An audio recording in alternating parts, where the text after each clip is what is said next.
Alors, l'armée peut-elle sauver la France? Alexandre Delval, bonjour. Merci d'être avec nous. Vous êtes géopolitologue. Maître Philippe Deveul, bonjour. Vous êtes avocat au barreau de Paris. Jacques-Marie Lossian, député En Marche, est toujours avec nous. Et puis Hassan Amou, responsable associatif, nous a rejoint également. Alexandre Delval, je commence avec vous. L'armée peut-elle sauver la France? Vous répondez quoi?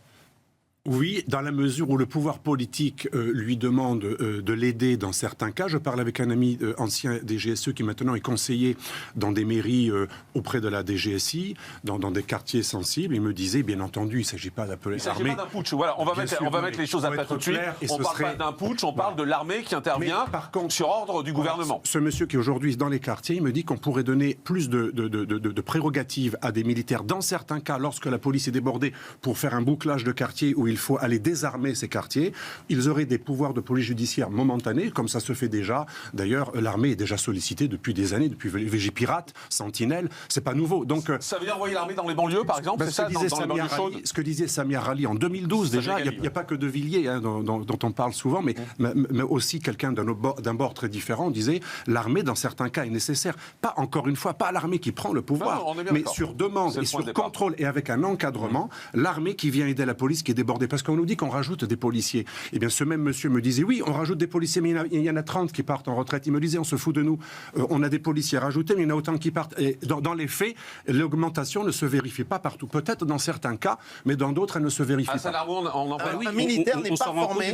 Excusez-moi, un militaire n'est pas formé au maintien de l'ordre. Un militaire est formé. On laisse parler Alexandre Deval. Un militaire n'est pas formé au maintien de l'ordre. Je suis sûr que vous le savez, monsieur, mais les gendarmes sont formés pour le maintien de l'ordre et ils sont militaires.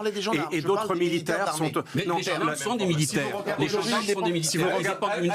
Alexandre Delval. Si vous regardez le texte Instruction M500, c'est un texte officiel qui parle de maintien de l'ordre, les forces de troisième catégorie, donc l'armée, sont utilisables, y compris pour le maintien de l'ordre. C'est tout à fait légal, c'est pas du tout des putschistes, c'est le droit, et c'est même ce dont on planche aussi sur le OSGDN. Article 36. Voilà. Excusez-moi, je voudrais reposer une question. À l'exception des gendarmes, les militaires... Les troisième catégorie sont utilisables pour le maintien de l'ordre. Non, mais je vous rectifie, c'est pas que les gendarmes. Sauf que les gendarmes ont une particulière connaissance de maintien de l'ordre. À l'exception des gendarmes, d'accord. Les militaires, parce que les gendarmes sont spécifiquement ont pour objectif le maintien de l'ordre, comme les policiers en France. Les militaires sont entraînés. Les militaires sont entraînés. Faites pas un monologue non plus. C'est pas utilisé pour le maintien de l'ordre, c'est légal. Une question très simple, Hassan Amou ou Monsieur le député. Quand la police et la gendarmerie n'arrivent pas à faire respecter l'ordre dans un quartier comme ça arrive, comme on le voit, qu'est-ce qu'on fait? Mais on essaie simplement de remettre des moyens là où ils disparaissent jusqu'à présent. On passe notre temps à essayer. Monsieur Morandini, c'est quoi? Moi, je veux pas d'abord qu'on sorte totalement du raisonnement les habitants et qu'on parle de l'armée comme si là-bas il y avait que des délinquants et pas des gens qui vivent au quotidien. Là-bas, ça c'est dévier le débat. Jamais on a fait allusion à ce genre de propos. Vous êtes les champions du monde de la récupération vous déviez. On parle de l'armée. Vous présentez les habitants comme des victimes. Écoutez-moi, les habitants ne sont pas des victimes de l'armée, ils sont des victimes des voyous. Vous devriez avoir un peu d'empathie pour ces habitants. Ils sont les victimes des voyous. Les premières victimes de ces quartiers. Personne n'entend rien. S'il vous plaît, un instant. Hassan Amou. Hassan Amou. Vous êtes autoritaire, mais chez vous. Hassan Amou. Pas dans le pays. Non, mais laissez-le parler. On n'entend rien. Ça suffit maintenant. Ça suffit maintenant. Vous avez beaucoup parlé avant. Laissez-le parler. Vous voulez, je pense, réaliser l'un de vos plus grands fantasmes d'extrême droite, qui est, je le dis moi, je le dis. Vous avez vu les résultats de EVN? EVN voit des fachos partout. Non, dans toutes les villes que vous dirigez, c'est le cliché. Vous avez vu Bordeaux, ce que c'est devenu depuis que vous dirigez Bordeaux? Vous avez vu Lyon et Bordeaux? On n'entend rien. On va être obligé. Alexandre Delval, si l'armée intervient, c'est pour faire quoi?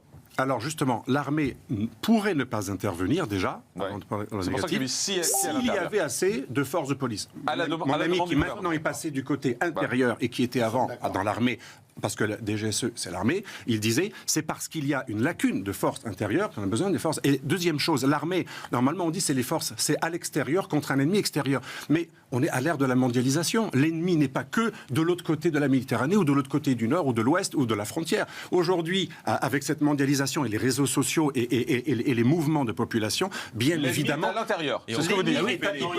C'est ce qu'on appelle les menaces hybrides. Pierre de Villiers, qui n'est pas signataire...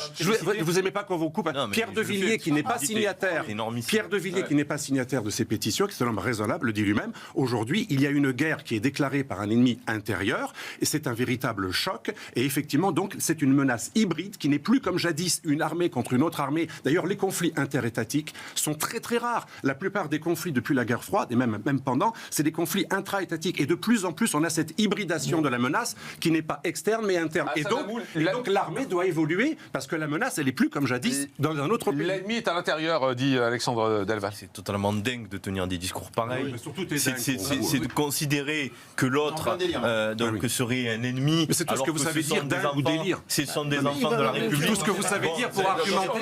Vous venez de faire la réflexion il y a une minute et vous savez délire, de dingue ou de facho. Tout ce que vous savez faire, c'est pas débattre, c'est accuser l'autre. Non, mais j'explique et déroule mon propos. Ça sert à rien.